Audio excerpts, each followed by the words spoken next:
So did you hear they're gonna nerf the Mangler? They're gonna do what? Why? It's perfect where it is. Yeah, I heard it's getting a higher respawn timer.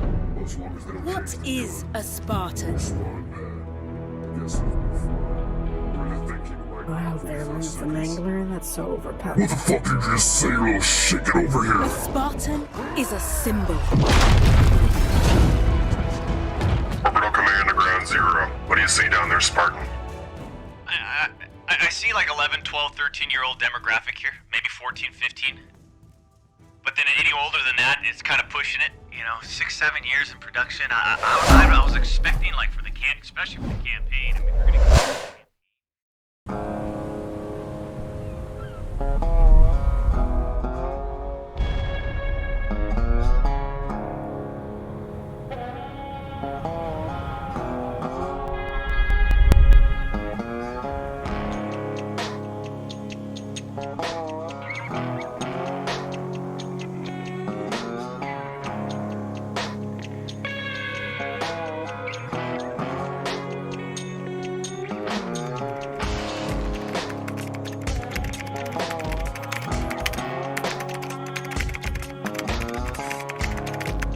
Oh.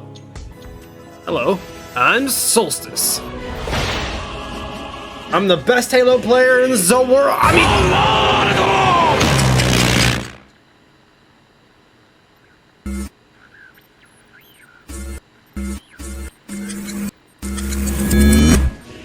the best Halo player in the whole of my Discord server. Look, I'm not really here to prove I'm the best Halo player ever. I'm not even here to say I'm good. I'm just here to present a question. What do you think of when I say Halo? The glory days of Xbox Live?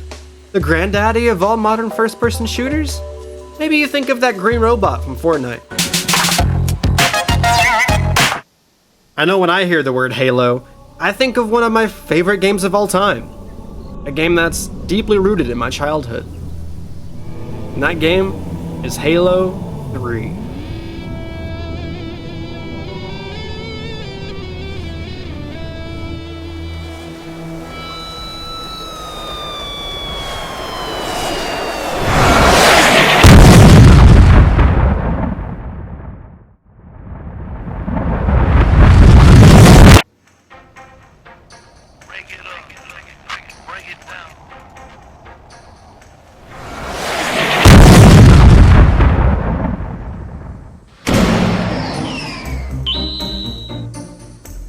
Don't let my Scuffed Sands Undertale cosplay fool you.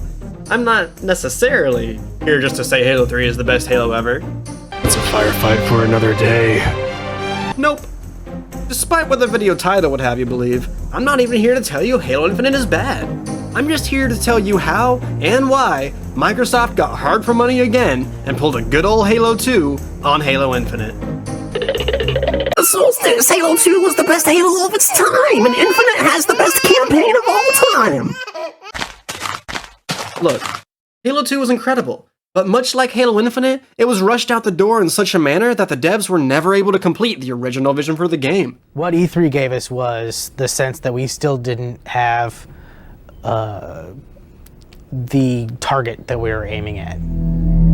So after E3, instead of being able to jump into all of our levels and go right into it, we're still trying to figure out where we're going and what the quality bar is going to be. We know this to be fact for Bungie's case, but I can only assume the same goes for 343 given the evidence. Disappointing part was, as badly as I wanted to see what was outside those windows, pretty obvious that they didn't intend on anyone even going up in this section. I did eventually hit my head on an invisible ceiling, like 70% of the way up to the top of the room. So let's look at the timer closely now. So you can see it is it's just like it's not counting down by seconds anymore, nor are the milliseconds being counted down by, like, you know, milliseconds.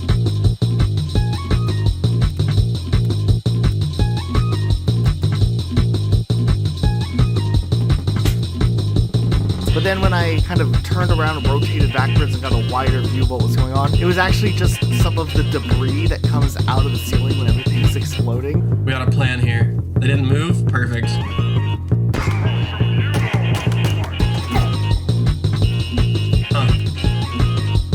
Next gen, by the way. Game of the year.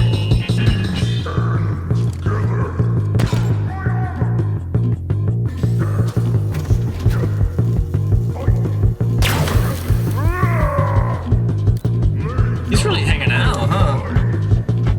Does he care, like, at all?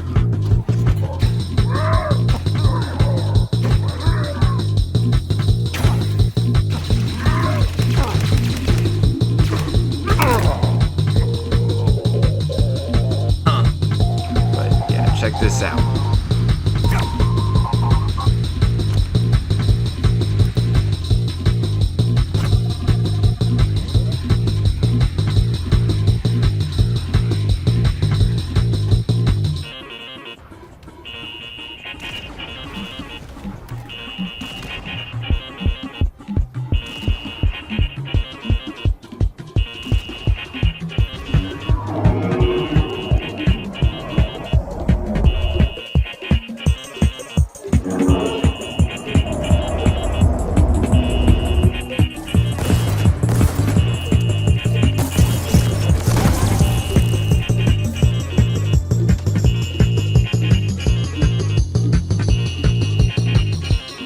Oh, you're not even supposed to be up here.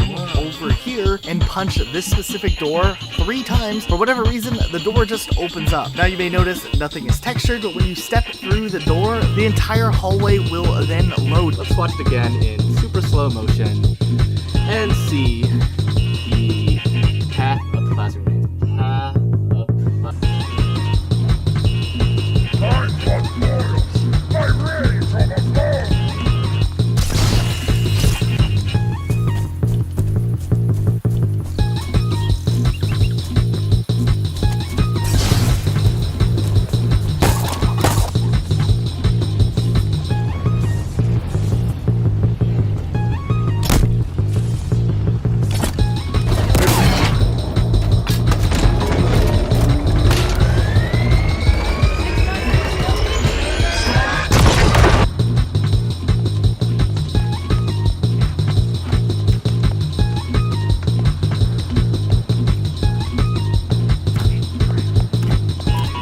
A glitch has recently been discovered in Halo Infinite which allows you to become invincible at Mission 5 excavation site.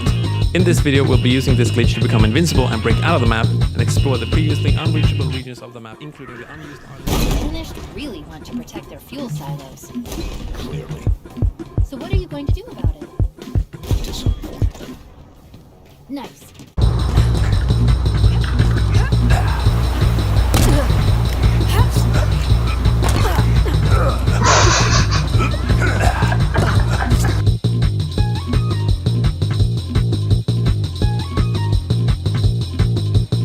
See how the game's doing so far. And we're going to start with probably one of the most hilarious and more famous glitches, which is the duplicating wet floor signs glitch. I don't normally like to harp about minor breaks in geometry or textures. I just really expected the tutorial area to be airtight considering they are giving a grapple hook to Halo players. These things were bound to be seen. Unless... Maybe I'm the only one who, when given a grapple hook and told a hidden skull exists in this level that I can never return to, my reptile lizard brain only gives me the sole option of crawling over every square inch of the map like a rat on a cocaine and Red Bull cocktail. It's also a little disappointing when the Endless are referred to all game and we only get teased with them in the after credit scene. You and I both know that there are worse things than the Flood within this ring. The Endless will be found. The Endless found. The Endless will return.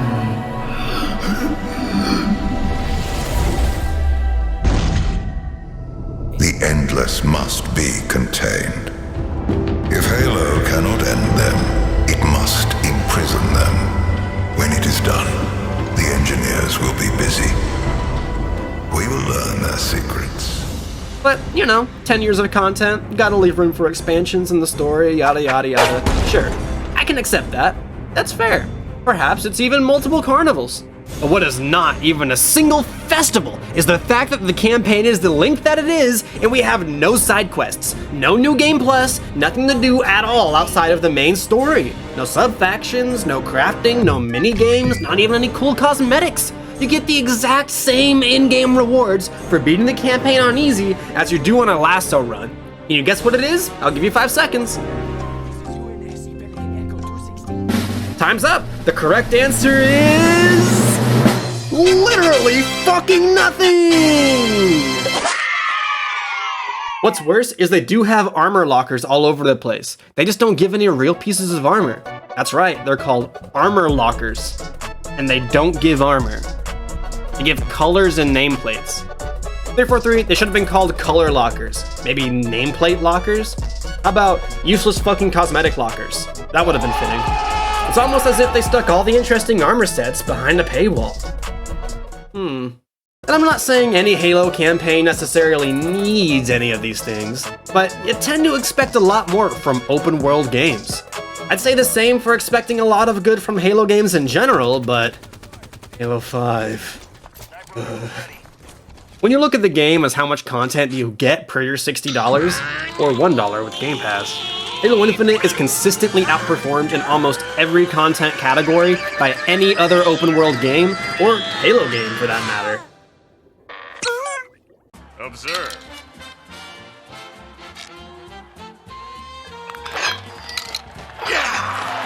Halo Infinite's campaign can be beaten in less than a half hour now, only a month into the game's life.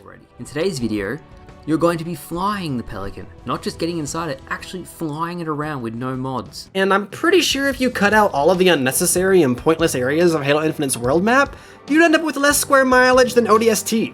Hell, most Halo campaigns probably give Infinite a run for its money there.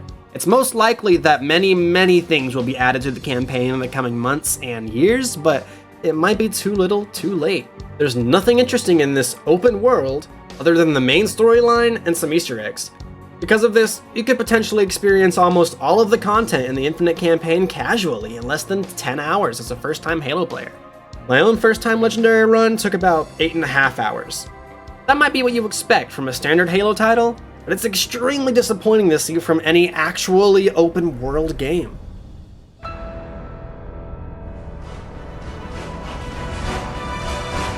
Are you kidding me? There are bases to raid and Marines to save and skulls to find and...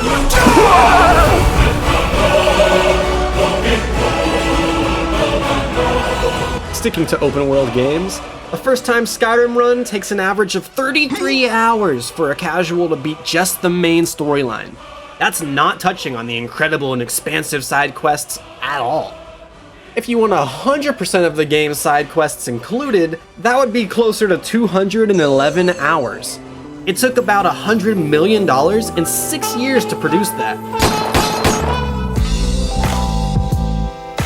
Grand Theft Auto 5 comes in at an average of 32 hours for the main storyline, about 79 hours to 100%, and $137 million to make over just 3 years. Yeah. Then there's Breath of the Wild, standing at 50 hours for a normal run, 188 hours to 100%, $120 million to develop, and that development took just over 5 years. And let's throw in some Bungie games for good measure.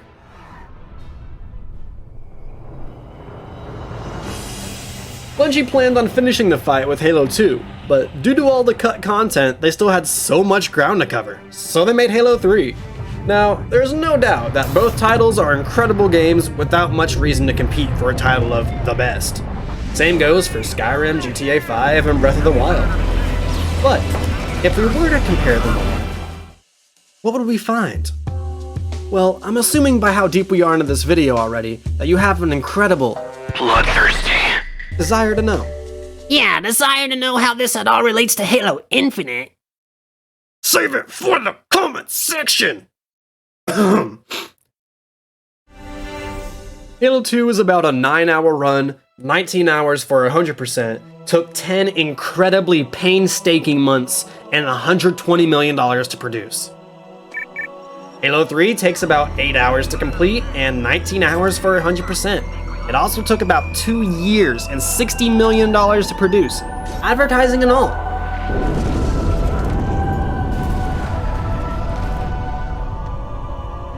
Halo Reach is beaten in about 8 hours, but it takes closer to 51 hours to 100%. It took a little more than 3 years and just over $100 million. Those aren't bad price tags for the products we got in the end. All new mechanics, a plethora of new maps, exciting new game modes, unique armor customizations, legendary campaigns supported by your friends, well-balanced weapon sandboxes, forge mode, cosmetics attached to difficult in-game challenges. The list goes on. Now, how much did it take to make Halo Infinite again? $500 million in 6 years? And that got us 10.5 hours for main story and 25 hours for 100%. Now, let me just crunch the numbers here real quick. 500 million divided by 60 million, 2.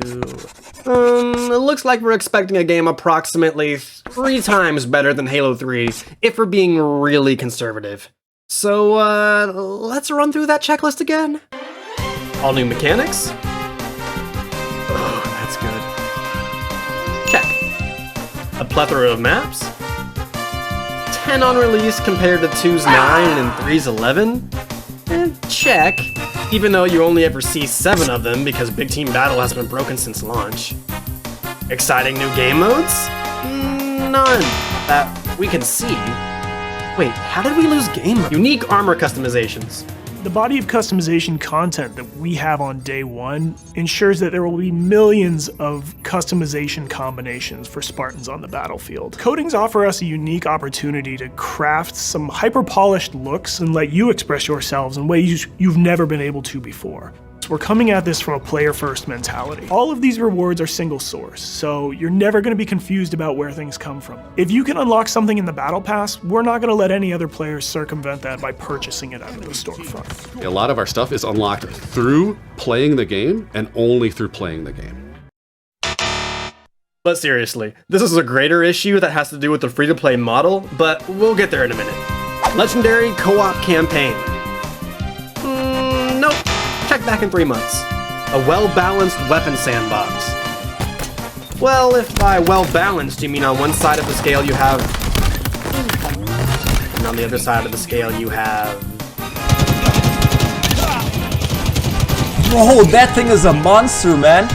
Dude, that thing is way too good to be true. No way. There's also some weapons that just seem completely fucking useless. A functioning ranked ladder. Huh. Forge mode. Armor attached to difficult in-game challenges. To no one's surprise, the days of VidMaster achievements and having to Google things like how to get katana backpiece in Halo are way behind us. No rogue for high multiplayer ranking. No rewards for hunting down all the skulls. No cosmetic unlocks attached to beating the campaign on certain difficulties. No armor tied to achievements. Nothing recognizable anymore that shows what feats you've performed. You used to be able to tell a lot about a player by the armor they brought to the battlefield. Nowadays, all you really ever hear is... Oh, that's a cool helmet. Where'd you get it? Oh, I bought it from the shop. Oh hey, you thought this was an outro? No man, this is a teaser trailer. Just look behind you.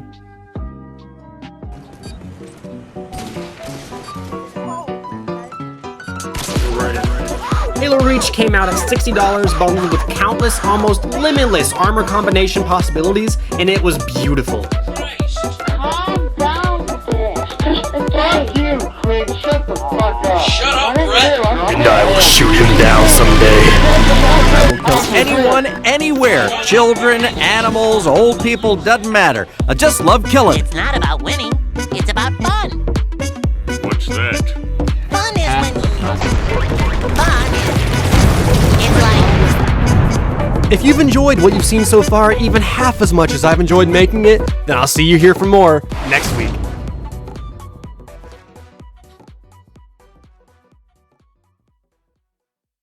Oh, also, check out my Patreon and my Twitter and my Twitch channel and my 2 other YouTube channels and my Discord, and I think I made an Instagram.